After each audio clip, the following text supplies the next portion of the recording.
Hello guys, দেখতে পাচ্ছেন আমাদের এখানে চিপস বানানোর জন্য সব তৈরি করা হচ্ছে। এখানটায় প্রথমে আলুটাকে ভালো করে মেশিনে আমাদের চাকা চাকা করা নেওয়া হচ্ছে। দেখতে পাচ্ছেন ঘুরি ঘুরি ঘুরি ঘুরি ভালো করে কাটি ভরে এখানে এমনি করে নেবেন। করে নেওয়ার পর মেশিনে যা কাজ আছে করে নেবেন। তারপর আলুটা খুলে সব সাইডে এমনি করে গেঁথে নেবেন। এমনি করে আস্তে আস্তে কাঠির ভিতরে গেঁথে নেবেন। এমনি করে গেঁথে নেওয়ার পর আলুটাকে ভালো করে এমনি করে সারি সারি রেখে দেবে, যেন ভাজাটা যেন ভালো হয়।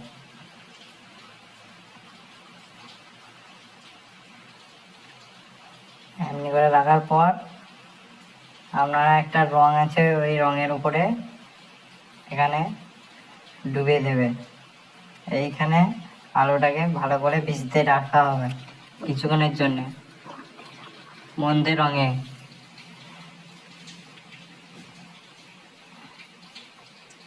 এখানে ভিজানোর পর কিছুক্ষণ ধরে রাখার পরে এটা আছে লেরোয়া গুঁড়ো। এখানে লেরোয়া গুঁড়ো আছে, মেশাতে হবে।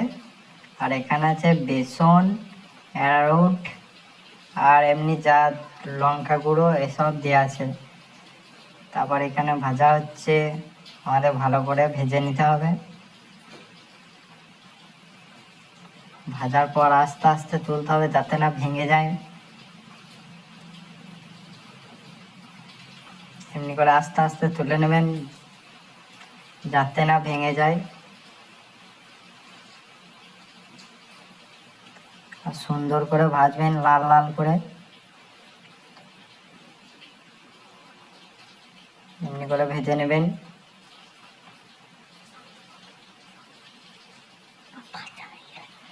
ভাজা হয়ে গেলে আবার এইগুলো নেবেন, নিয়ে প্রথমে যে কাজটা করতে হবে, কাঠিটা একটু তেলে যদি না ডুবে একটু ভালো করে, তারপর বেসনে ডুবিয়ে নেবেন ভালো করে। বেসন ভালো করে ডুবিয়ে নিয়ে তারপর আবার এখানে লেরোয়া গুঁড়োটা এরকম করে দিয়ে দিতে হবে যাতে মালটা সফট থাকে, ভালো করে ঢুকে যায় ভিতরে। তারপর তেলে ছেড়ে দেবেন। তেলে ছাড়ার পরই এটা কিছুক্ষণ হতে লাগবে, ডোবার পর এমনি এমনি করে ছেড়ে নেবেন।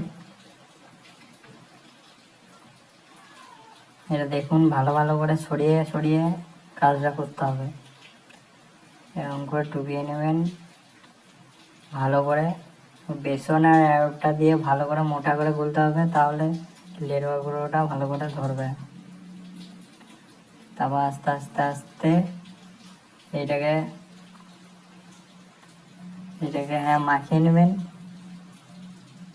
মাখানোর পর এরকম এরকম যেরকম করা হচ্ছে সেরকম করতে হবে, সরিয়ে সরিয়ে। তারপর আবার আস্তে আস্তে ছাড়িয়ে নেবেন। আর আপনারা যদি এই কাঠিটা পাওয়ার জন্য দোকানে পাওয়া যায়, বলবেন দোকানে চিকেন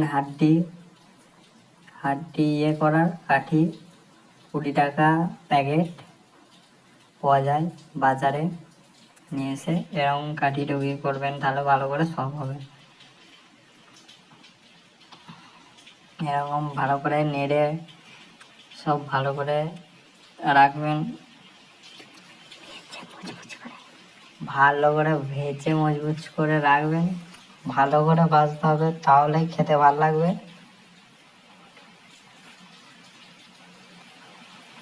এইগুলো সব ভিজানো আছে ইয়েতে রঙে,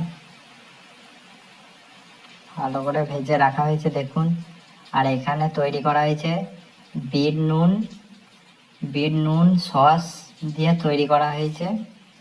এবারে এটাকে খাওয়া হবে।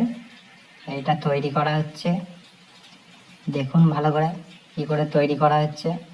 এটাকে হালকা করে বিনুন দিয়ে সব ভালো করে মাখিয়ে, হালকা করে বিনুন দিয়ে যাতে টেস্টটা যেরকম যে যেমন খেতে পারে সেরকম টেস্টটা নিতে হবে। তারপর ভালো করে এটাকে সস দিয়ে দু সাইড দিয়ে ওটাকে দিয়ে দেবো। তারপর ভাজা কমপ্লিট হওয়ার পর আবার সব আস্তে আস্তে তুলে দিতে হবে। আর এই লাইক কমেন্ট শেয়ার সব এখানে করে দেবেন।